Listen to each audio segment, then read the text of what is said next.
Bismillahirrahmanirrahim. Assalamualaikum warahmatullahi wabarakatuh. Salam sayang buat negaraku. Dan salam Malaysia Madani saya titipkan buat semua. Memetik kata-kata Tun Abdul Razak, rahsia kesempurnaan rukun negara ialah pada amalannya. Tanpa amalan, rukun negara akan menjadi secebis dokumen yang tidak mempunyai makna. Sejambak kasih dan sekalung apresiasi kami ulurkan kepada pimpinan Majlis Bervisi, Barisan Kehakiman, Legasi Guru Integriti, Harakan Intelek Muda dan hadirin pewaris bangsa yang dikasihi. Berdirinya kami berdua di pentas perdana ini untuk menyebarkan dogma berpandukan tinta dan wacana para sarjana melalui mauduk pidato kami yang berbunyi rukun negara sebagai prinsip perpaduan demi kejayaan dan kestabilan rakyat. Malaysia, sebuah negara peradaban yang wujud 6 dekad lalu sejak zaman Sultan Melayu Melaka hinggalah ke hari ini. Lahirnya negara tercinta hasil daripada perpaduan rakyatnya. Namun pada hari ini, adakah nilai perpaduan masih lagi menjadi isu dalam kalangan rakyat kita yang berbilang kaum?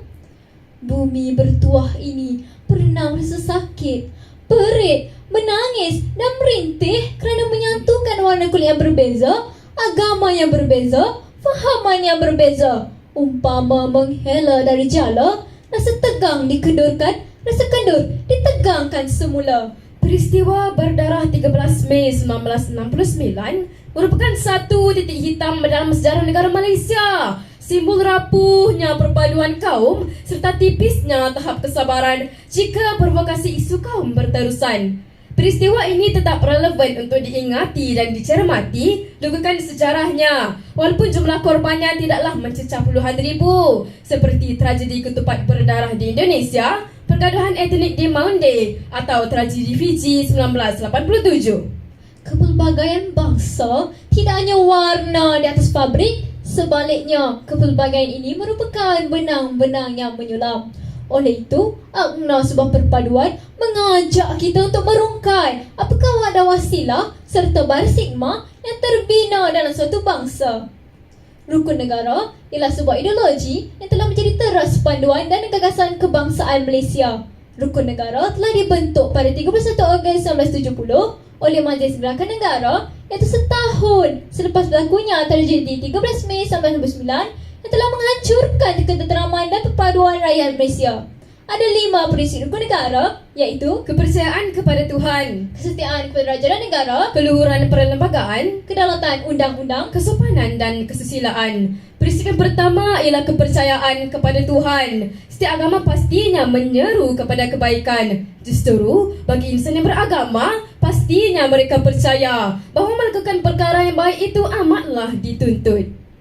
Biarpun perlembagaan persekutuan peruntukan Islam ialah agama persekutuan, agama dan kepercayaan lain boleh diamalkan dengan aman dan tenteram di mana-mana bahagian dalam negara ini supaya perpaduan terus mantap dalam kalangan rakyat Malaysia. Memperincikan prinsip pertama rukun negara itu, Menteri di Jabatan Perdana Menteri Datuk Seri Dr. Zulkifli Muhammad Al-Bakhri berkata, prinsip itu dapat dilihat dengan jelas dalam suasana harmoni rakyat Malaysia yang mengamalkan dan menerima perbezaan agama untuk saling menghormati antara satu sama lain. Sementara itu, Presiden Malaysia Hindu Sangam MHS Datuk R.S. Mohan Shan berkata, prinsip kepercayaan kepada Tuhan adalah asas kepada nilai-nilai murni pembentukan manusia, tidak kira apa-apa jauh latar belakang agama dan kepercayaan. Di sini, kita memahami bahawasanya prinsip pertama ini akan melahirkan rakyat yang berkualiti yang akan menaikkan nama negara kita di persada antara bangsa. Warga maya yang dikasihi sekalian, prinsip yang ketiga pula ialah keluhuran perlembagaan. Maksudnya, ialah setiap warga negara hendaklah menghormati perlembagaan negara yang juga merupakan sumber perundangan tertinggi negara. Setiap rakyat haruslah menghormati dan mematuhi setiap perlembagaan negara yang telah ditetapkan. Justru, dalam usaha membentuk rakyat yang berpadu dan sejahtera, prinsip ini memainkan peranan yang sangat penting. Rakyat pastinya di bawah naungan perlembagaan negara yang semestinya menjaga hak-hak mereka. Masuk kandang kami mengambil, masuk kandang kerbau menguak. Kalau sudah ditetapkan A, jangan pula dibuatnya B. Jelaslah, Perlembagaan merupakan kunci kepada masyarakat di Malaysia demi kemakmuran negara. Hadirin sekalian, indikator yang seterusnya berteraskan rukun negara kelima, iaitu kesopanan dan kesusilaan. Dalam meninjau penghayatan generasi muda terhadap rukun negara kelima ini, kita melihat masih ramai generasi muda yang tidak begitu ambil peduli tentang keperluan menjaga budi bahasa dan tutur kata mereka. Walaupun mereka ini boleh dibanggakan kerana lebih berani, terbuka dan lantang bersuara. Namun, dalam keberanian berbicara, ada kala mereka alpa tentang adab dan sopan. Lihat saja di media sosial, generasi muda kini menggunakan kata-kata kesat dan kurang sopan dalam menyuarakan ketidakpuasan hati mereka terhadap isu sosial maupun isu semasa. Kata-kata kasar ini kemudiannya menjadi punca perang cyber di antara mereka dan tanpa disedari mula menjejaskan keharmonian dalam kalangan warga Malaysia. Dalam hal ini, jalan penyelesaian melibatkan semua pihak, sama ada ibu bapa, penjaga sekolah, malah kerajaan. Maka itu, di peringkat kerajaan, demi keharmonian dan perpaduan warga Malaysia, program kesedaran dan kempen secara menyeluruh harus wajar dijadikan acara tahunan untuk peringkat sekolah kebangsaan.